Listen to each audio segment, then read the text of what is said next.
Eu sempre achei que morar sozinha seria como entrar numa dimensão secreta da vida adulta, aquela em que você tem uma caneca favorita, uma playlist para lavar a louça e uma coreografia própria para pendurar roupas no varal sem derrubar meia dúzia de pregadores pelo chão. Desde a adolescência eu alimentava esse sonho com cenas muito específicas. Eu no sofá de manta xadrez, eu tomando café com bolo de chocolate no café da manhã, eu decorando a estante com livros organizados por cor, eu falando sozinha com as plantas como se tivesse um talk show botânico. Durante anos, morei com meus pais e meu irmão, e cada vez que eu tropeçava numa toalha molhada abandonada no corredor, o projeto Meu Canto ganhava mais uma linha no caderno de planos. Quando o estágio virou emprego e o emprego deu uma leve encorpada no salário, leve mesmo, tipo nuvem de algodão, criei coragem. Abri as abas de todos os sites de imobiliária e mergulhei na jornada que ninguém te prepara, a maratona dos anúncios enganosos. Amplo e arejado significava janela emperrada. Ótima localização era barulho do bar de pagode até as 2 da manhã e um estacionamento que parece pista de kart. Mobiliado vinha com uma mesa baianinha e um sofá que já tinha visto guerras que os livros de história não registraram. Eu ria, chorava, tirava prints para mandar para as amigas com legendas dramáticas, e no meio do caos, mantinha fé, meu AP estava por aí. Teve um dia memorável em que visitei 4 lugares. No primeiro, o corretor falou vista lateral para a área verde e apontou para 3 samambaias que nasciam heroicas numa rachadura do muro da oficina mecânica. No segundo, a porta principal prendia no chão. Para fechar, a gente tinha que dar um pulinho e empurrar com o quadril. No terceiro, uma simpática senhora do 101 me parou no corredor, sem respirar, despejou: "Bem-vinda, mas cuidado com o elevador." Semana passada travou com o Zeca e o cachorro dele, o Thor, e só abriram 2 horas depois. O cachorro fez xixi. O Zeca também quase. Eu sorri, agradeci a sinceridade e segui em frente. No quarto, finalmente, senti o clique. Térreo, janela pegando o sol da manhã, cozinha compacta, banheiro honesto, um quarto que abraçava a cama e um armário sem drama. Eu espiava e me enxergava ali, com minha xícara e minha manta, com as plantas conversando, com uma trilha sonora modesta, mas minha. Assinei. A mudança foi uma coreografia do caos. Minha melhor amiga, a Ju, apareceu com um boné escrito chefe da operação e um apito que ela jurou que era essencial para manter o ritmo das caixas. Não ajudou muito, mas rimos. O marceneiro atrasou, o frete encareceu, o sofá teimou em não passar pela porta principal e quase fez a gente considerar morar no hall. A cama desmontou, mas o guarda-roupa encarou a chave Allen com arrogância. Eu suava, Ju suava, e ainda assim toda hora a gente parava só para dizer: esse cantinho vai ficar lindo. Na primeira noite, o apartamento parecia uma barraca de acampamento montada às pressas no meio da sala. Caixas empilhadas, manta em cima do sofá, 2 taças que mais pareciam copinhos de criança, uma vela aromática de baunilha lutando para disfarçar o perfume tinta fresca com poeira. Fiz um brinde com a Ju, a independência e as decisões que tomamos sozinhas porque não tem mais ninguém para culpar. Ela riu, nos abraçamos, e quando ela foi embora, fiquei encarando a porta fechada por uns bons segundos. Era um silêncio diferente. Um silêncio de agora é você. Bonito, mas intimidante. Sentei no sofá com meu vinho barato e minha playlist preferida. Tudo perfeito por 5 minutos. Aí a geladeira falou. Não foi um suspiro delicado, foi um estalo que soou como se um dinossauro despercebido tivesse batido o rabo lá dentro. A taça ameaçou escorregar da minha mão. Eu não sabia que geladeiras tinham personalidade, que dirá temperamento. Dei um sorriso amarelo, fiz carinho na porta de metal, como quem faz amizade com um bicho grande, e prometi que no dia seguinte eu ia conferir a borracha, o equilíbrio, o mapa astral. Desliguei a música. Fiquei ouvindo o mundo. Foi quando o corredor resolveu opinar. Um rangido longo, muito mais teatral do que a metragem do prédio merecia. Eu congelei. Passos. Eu juro que ouvi passos. Não passos decididos, mas um compasso tímido, como se alguém testasse o chão. Fechei os olhos. É o vizinho, pensei. É o vizinho. Abri a porta do AP muito de leve, só o suficiente para um olho, e enfrentei o corredor vazio que cheirava a produto de limpeza e tinta velha. Nada. Absolutamente nada. Meu coração, no entanto, já tinha corrido uma maratona, tomado banho, e estava de pantufas no sofá. Fechei a porta, dei 2 voltas no miolo do apartamento e respirei. Foi nesse exato momento que o varal externo, preso na área de serviço, bateu na grade e produziu um clang digno de filme. Eu pulei. O vinho pulou. A vela quase apagou. Fui até a janela como uma ninja mal treinada e vi, sob a luz amarela do poste, uma calça jeans do vizinho dançando num cabide, tomada por um vento imprevisto. A calça balançava com uma elegância debochada. Eu, boba, respirei aliviada e, claro, ri sozinha. Primeira noite, mundo. Pode pegar leve. Sentei de novo, dessa vez com a vassoura do lado, porque uma pessoa prevenida vale por 2 e também porque eu estava inventando tradições. E aí o celular vibrou. 3 vibrações, aquelas de notificação de grupo. Abri. Família. Minha mãe mandando foto do meu quarto vazio com a legenda Saudades já. Meu pai digitando lento qualquer coisa liga. Meu irmão postando um sticker de fantasma com óculos escuros. Eu respondi com um vídeo curto do AP. Mudei o foco para o canto da sala onde a luz bate bonito e disse: tá nascendo um lar por aqui. Minha mãe mandou um coração. Meu pai perguntou se eu tinha comido. Meu irmão quis saber se eu já tinha achado a tomada do roteador. Prioridades. Quando finalmente o sono resolveu se aproximar, fui ao banheiro. Acendi a luz, olhei meu reflexo de coque torto e olheiras felizes, e por um segundo, tive um estalo. Aqui, cada barulho tem dono e o dono sou eu. O chuveiro pinga? Meu. A porta rende? Minha. A cozinha respira? Minha. Deitei, deixei a luz do abajur acesa, porque coragem tem limite, e fechei os olhos. Foi aí que o prédio fez barulhos de prédio.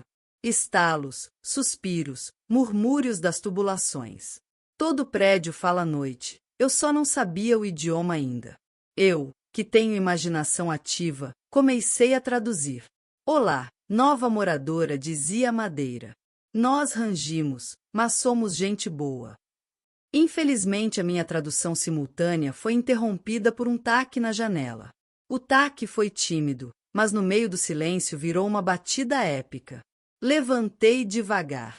Andei 2 passos. O taque virou tac-tac. Eu quase chamei o backup, a vassoura, claro. Abri a cortina e encontrei um gato preto que me observava de volta com o olhar de quem tinha muitas opiniões sobre a minha vida. O gato miou, uma única vez, e se sentou, como quem diz: só passei para conferir se você está à altura do bairro.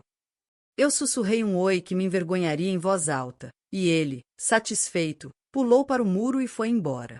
Fechei a janela e gargalhei, um riso meio trêmulo, meio criança. Prometi um sachê a ele no dia seguinte, caso voltasse para a inspeção. Dormir, porém, continuava um projeto. Eu virava para um lado, para o outro, contava azulejos invisíveis, fazia listas mentais de coisas que precisava comprar. Prendedores de roupa, um escorredor de louça decente, uma bandeja para vela, um anti-ruído para a porta, um mapa do tesouro que me levasse até a coragem. O celular vibrou de novo. Dessa vez, Ju, tudo certo por aí? Gravei um áudio sussurrado como se a parede fosse um microfone indiscreto. Aparentemente sim. Aprendi que minha geladeira barulhenta, o varal tem carreira solo e um gato preto faz ronda por aqui. Nada demais. Ju respondeu com um haha e uma dica: ouça um podcast para dormir. De preferência um chato. Pensei nos meus favoritos e concluí que nenhum era suficientemente entediante. Resolvi tentar ruído branco. Descobri que o meu ruído branco preferido se chama chuva na janela, mesmo com a janela seca. De madrugada, lá pelas 2 e pouco, a energia piscou. Sabe aquele milissegundo em que tudo apaga e acende? Nesse intervalo mora um universo de sustos. O abajur desligou, o roteador fez aquele teatro dele, minha alma tirou férias de um segundo e depois voltou. Eu me sentei na cama e negociei com o destino. Olha, eu sou novata. Posso pagar o boleto dos sustos parcelado? Ninguém respondeu, mas a energia ficou estável. Agradeci ao cosmos e voltei a deitar. E no exato instante em que eu me reaproximava do sono, alguém bateu na porta do prédio. Não era na minha, era na do portão lá da frente. Um barulho claro de alguém apertando o interfone e insistindo. Fechei os olhos e tentei não imaginar enredos. Mas minha cabeça é fã de suspense. Então eu fui à cozinha, abri a janela só um pouquinho, e ouvi uma conversa confusa. Um entregador perdido no número, um morador sonâmbulo tentando explicar que o bloco certo era outro. Eu, que já tinha convertido o menor ruído numa sinfonia de terror, agradeci essas vozes humanas reverberando na madrugada. Nada como um drama logístico para reconectar a gente com a vida real. A manhã chegou com luz amarela atravessando a janela da sala e um cheiro discreto de poeira aquecida. Fiz café com aquele cuidado de quem inaugura uma tradição. Cortei uma fatia generosa de bolo, sim, brasileiro que se preze normaliza bolo matinal, e sentei no chão, porque a mesa ainda não existia e a cadeira estava em fase de testes. Ali, de pernas cruzadas, eu pensei no que a noite tinha me dito, que a liberdade é barulhenta. E, ainda assim, é linda. Mandei uma foto do meu café improvisado para a família e para as amigas. Minha mãe mandou o orgulho. Meu pai sugeriu um filtro de água. Meu irmão avisou que ia passar de noite só para ver se o Wi-Fi funciona, nada como uma visita altruísta comandada por um roteador. Tomei banho, vesti uma roupa confortável e fui ao mercado fazer a clássica compra de inauguração. Listei tudo no bloco de notas: pano de chão, esponja, desinfetante, prendedores, papel alumínio, lixeira, sacos, fósforo, porque a vela merecia tratamento VIP. Café extra, macarrão, molho, arroz, feijão, uma travessa pequena, pregadores de roupa, de novo, porque pregadores têm o talento de sumir, um sachê de gato na esperança de reencontrar o guardião noturno da janela. Voltei carregando sacolas com orgulho de quem está trazendo para casa pequenas peças de um quebra-cabeça. Cada item tem menos glamour que um pôster na parede, mas são essas miudezas que dão língua ao apartamento. Na portaria, cruzei com a dona Marta, um clássico de todo o prédio com décadas de reputação. Ela me mediu dos pés à cabeça e abriu um sorriso que era metade acolhimento, metade vou saber da sua vida inteira em 48 horas. Primeira noite, né? Eu confirmei. Ah, minha filha, aqui é assim mesmo. Os canos estão velhos e reclamam. O piso canta. O varal bate, que é uma beleza. Mas é um prédio de boa gente. Qualquer coisa, apartamento 103. Agradeci genuinamente. É bom saber onde mora uma Marta experiente quando você está estreando o crachá de síndica da própria vida. Passei a manhã montando a mesa com a tal chave Allen que nos iguala como humanidade. Suor, 3 tutoriais, um parafuso procurado como se fosse ouro e a vitória que nos pequenos apartamentos parece conquista olímpica. A mesa ficou em pé, com dignidade. Coloquei uma toalha simples, apoiei a caneca e senti uma alegria idiota e enorme. Quem inventou que adultecer era só boleto esqueceu de mencionar essa felicidade de encaixe, esse sorriso besta que nasce quando duas peças finalmente se encontram. O dia correu manso.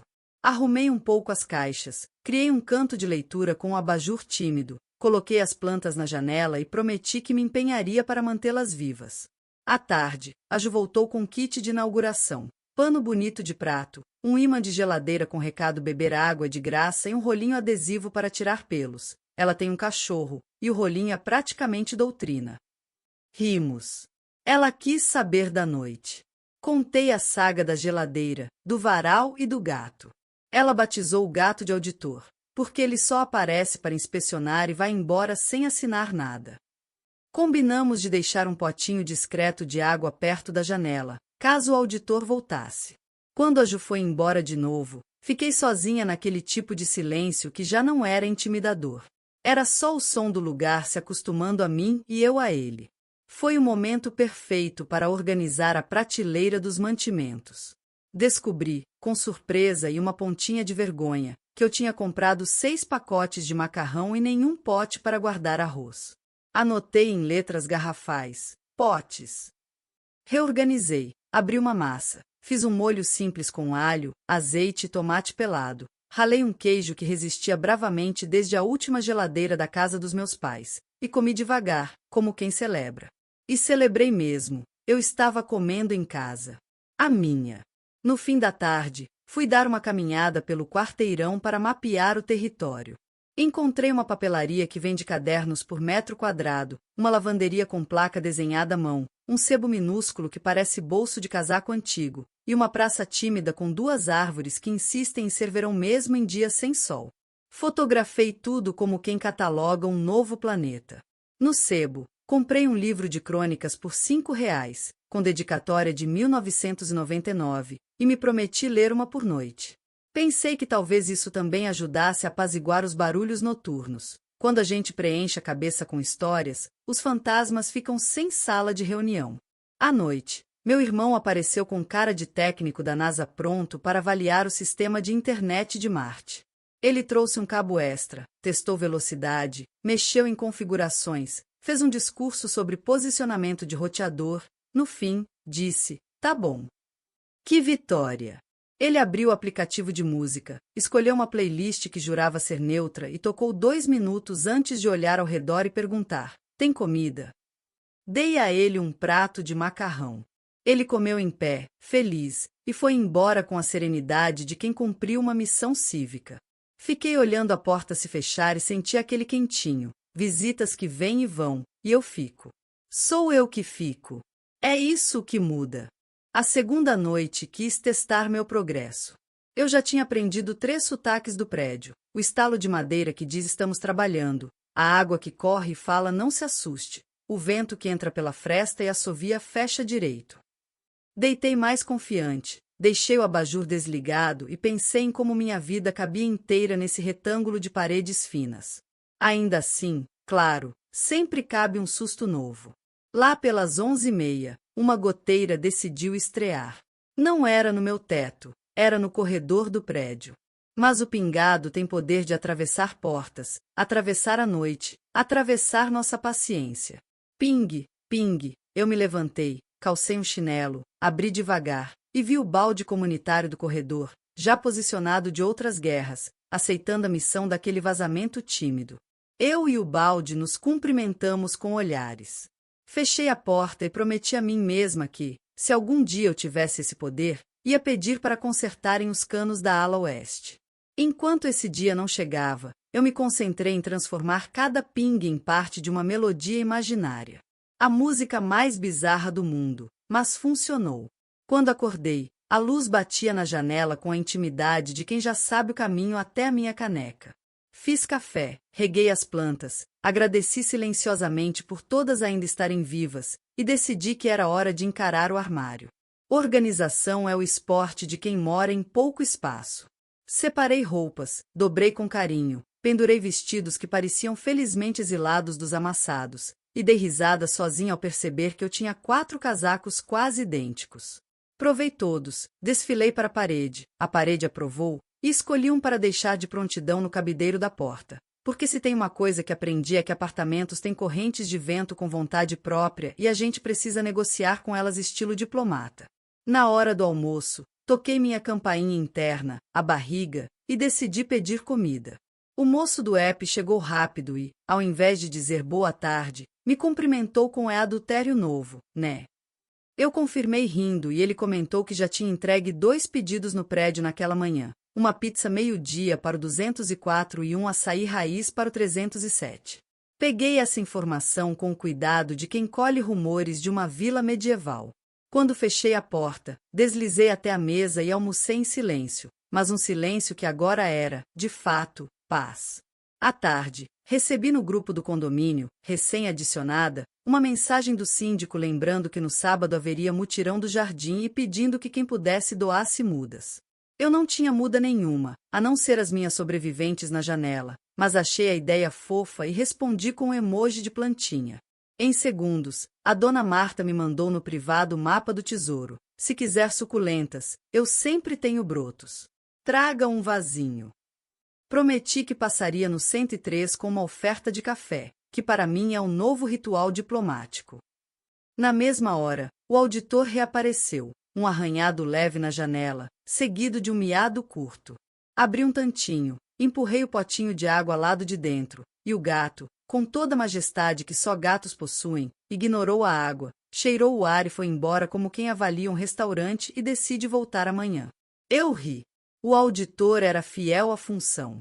A semana correu com pequenos épicos diários. A primeira noite em que dormi de luz apagada e acordei vencedora. O dia em que aprendi que velas perfumadas pedem superfície estável. Adeus, pratinho de plástico torto. A descoberta de que o filtro do ar da geladeira precisava ser trocado. A arte de equilibrar varal, pregadores e tapete molhado sem transformar a área em lago. O telefonema com a minha mãe que virou uma aula de como tirar cheiro de tinta das mãos com borra de café.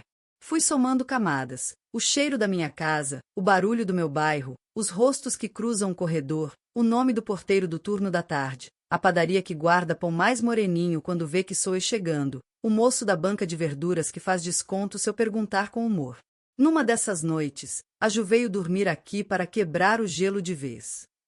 Fizemos pipoca, vimos um filme péssimo e transformamos as cenas ruins em competição de comentários ácidos. Rimos até tarde. Na hora de deitar, e só para avisar a Ju que o prédio tinha sotaques, listei para ela os meus aprendizados sonoros. Ela ouviu com carinho, fechou os olhos e dormiu em 5 minutos. Acordou radiante. Declarou, na cozinha, que o AP tinha uma paz de casa que sabe que é casa. Eu abracei essa frase como quem imprime na parede. Com o tempo, os sustos ficaram didáticos. Quando a geladeira estalava, eu respondia mentalmente: Oi, amiga, tudo bem por aí? Quando o varal batia, eu dizia: Hoje está de vento sul, né? Quando o corredor rangia, eu lembrava do balde comunitário e sorria.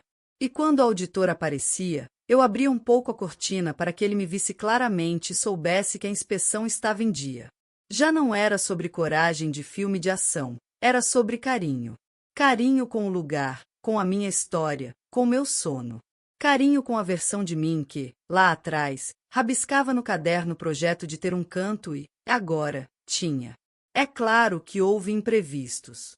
O desjuntor desligou numa tarde de chuva, e eu, munida de lanterna e de uma calma treinada força, fui até o quadro e religuei como quem toca um instrumento. Um azulejo soltou perto da pia e eu improvisei um remendo temporário que me fez sentir participante de um reality de reformas. Na próxima temporada, eu aprendo rejunte. Uma pobre mariposa invadiu a sala, e eu, depois de 3 tentativas de negociação, abri a janela e a convidei a continuar a vida lá fora, com sucesso discutível, mas intenção nobre. Em cada mini-drama, a mesma lição: a casa responde à disposição que a gente tem com ela. Tem noites em que, por saudade, ligo para minha mãe só para ouvir a voz dela dizendo: está comendo direitinho? Tem tardes em que mando foto do pôr do sol atravessando a sala para o grupo das amigas e ganho de volta uma chuva de corações e convites de no próximo, quero estar aí. Tem manhãs em que acordo um pouco mais triste, sem motivo, e então me levanto, preparo café com capricho e escolho uma música que me lembre do inverno que eu gosto, aquele do cobertor e da meia grossa. Nesses dias, percebo que morar sozinha é também morar consigo, e que essa convivência é a mais delicada e preciosa de todas. Outro dia, a dona Marta bateu na minha porta às 10 da noite. Eu levei um susto, porque ninguém bate às 10 sem motivo, mas abri com cuidado. Ela estava com um pratinho coberto por pano de prato. Fiz bolo de fubá. Fiz demais. Aceita. Aceitei como quem aceita amizade. Ela entrou por um minuto, olhou minha sala com o olhar clínico de quem já viu muitos lares nascerem, apontou para a planta da janela e disse: essa gosta de conversar de manhã, põe água cedo. Eu garanti que seguiria a dica. Ela foi embora, e eu comi uma fatia do bolo mais simples e mais gostoso que já comi, pensando que talvez a solidão da vida adulta seja, muitas vezes, só a pausa antes do próximo gesto de gentileza. Com o passar dos dias, comecei a reconhecer os horários do prédio como a gente reconhece o humor de um amigo.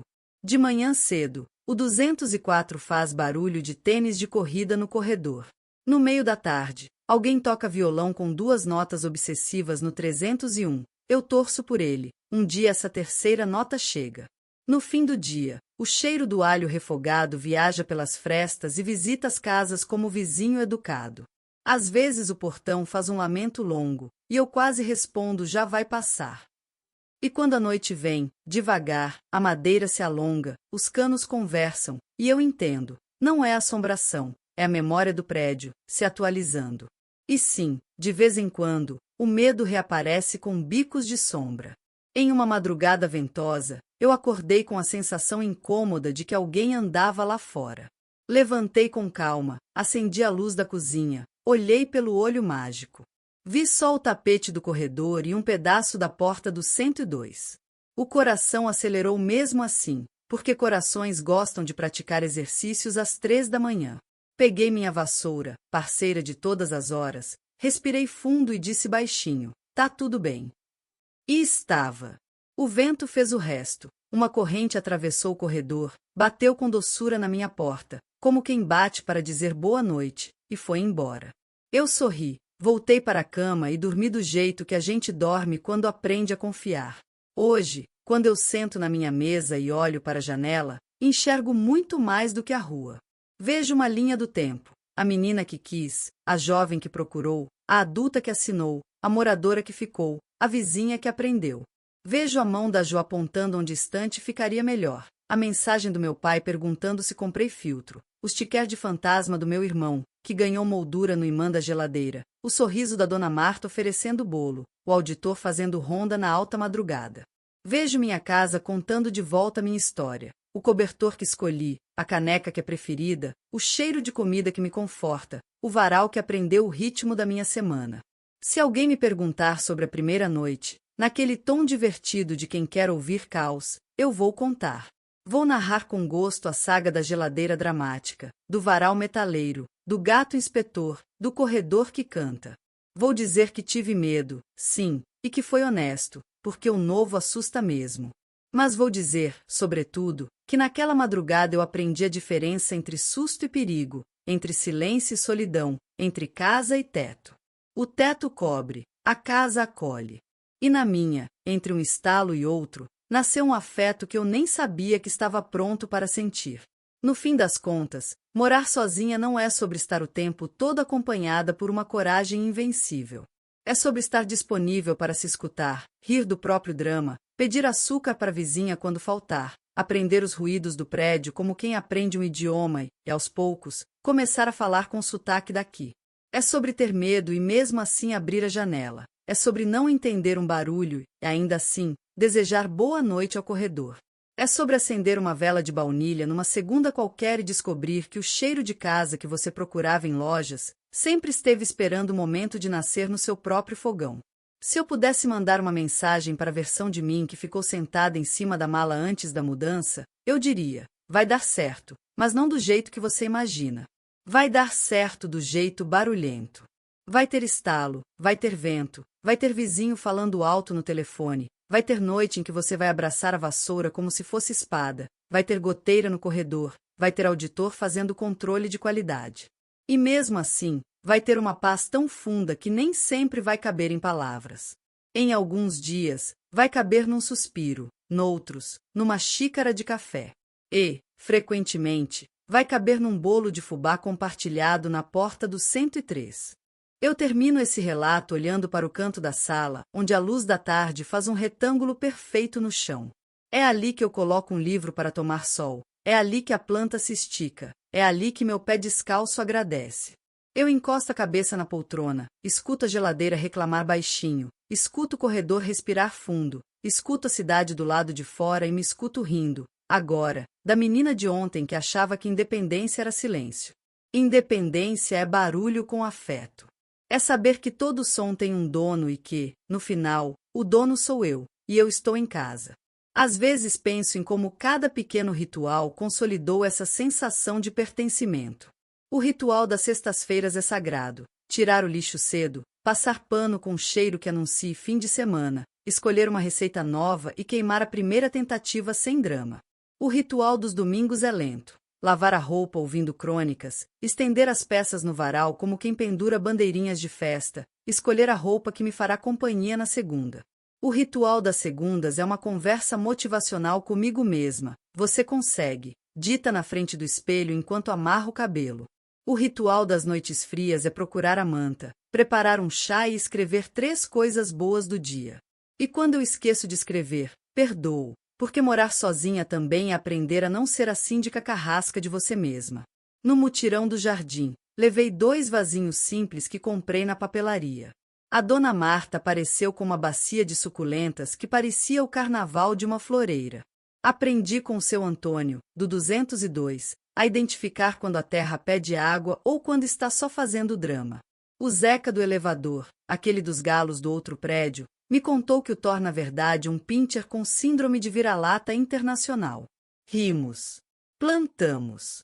Saí de lá com terra debaixo das unhas e a sensação tranquila de que eu, que cheguei tímida, já era também uma das vozes desse coro. Descobri o horário do caminhão do gás, o atalho para a feira de sábado, a banca que vende jiló orgânico, e a receita que realmente me faz gostar dele, o banco da praça que pega sol de manhã e sombra de tarde. Descobri que o vento que desce a rua traz cheiro de pão entre 8 e 8:30, e que o portão tem um som diferente quando quem entra está feliz. Comecei a distinguir risos, risos de visita, risos de vídeo, risos de telefone sem fone. É curioso como, com o tempo, a gente amplia a audição da vizinhança e ela, aos poucos, vira parte da nossa trilha. Também aprendi que barulho é uma palavra que a gente pode educar. No início, qualquer ruído era assombração. Depois, qualquer ruído era aviso. Hoje, muito ruído é companhia. A madeira estala e eu penso boa noite. O varal bate e eu lembro que a roupa seca. A geladeira reclama e eu me comprometo a descongelar no sábado. Nem sempre cumpro, mas a intenção é recado. E quando o silêncio de verdade chega, esse silêncio espesso de madrugada, sem carros, sem vento, sem passos, eu não tenho medo, eu tenho um abraço. Porque o silêncio, assim como o som, também tem dono, e aqui ele também é meu. Uma noite específica, meses depois da mudança, me marcou. Eu tinha voltado cansada, a cabeça pulando entre tarefas, mensagens não lidas, uma louça que parecia multiplicar talheres, e uma vontade enorme de desligar. Apaguei a luz da sala, deixei só o retângulo da cozinha aceso, e comecei a lavar a louça devagar, como quem passa um filme para trás.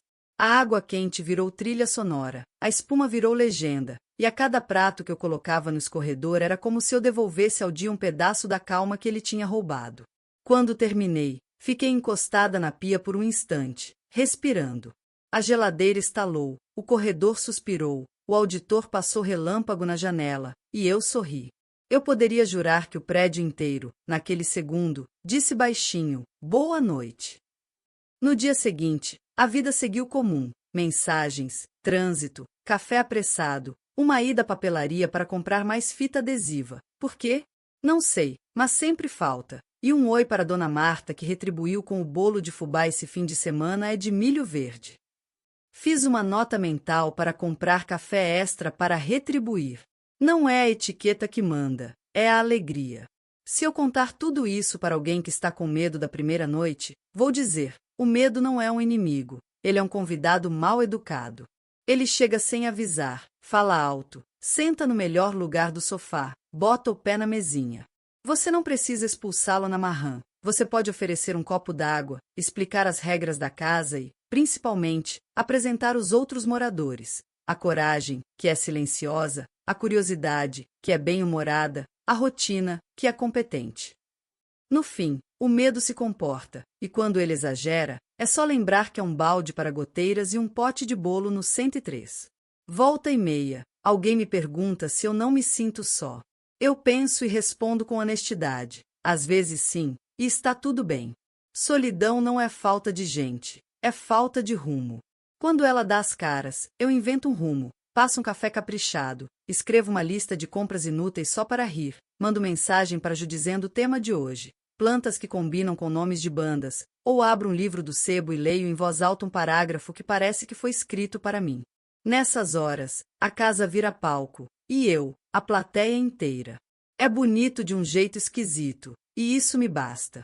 A verdade é que aquele primeiro susto com a geladeira, o varal metaleiro, o gato auditor e o corredor cantante viraram, com o tempo, capítulos de uma história de amor improvável, a minha com a minha casa.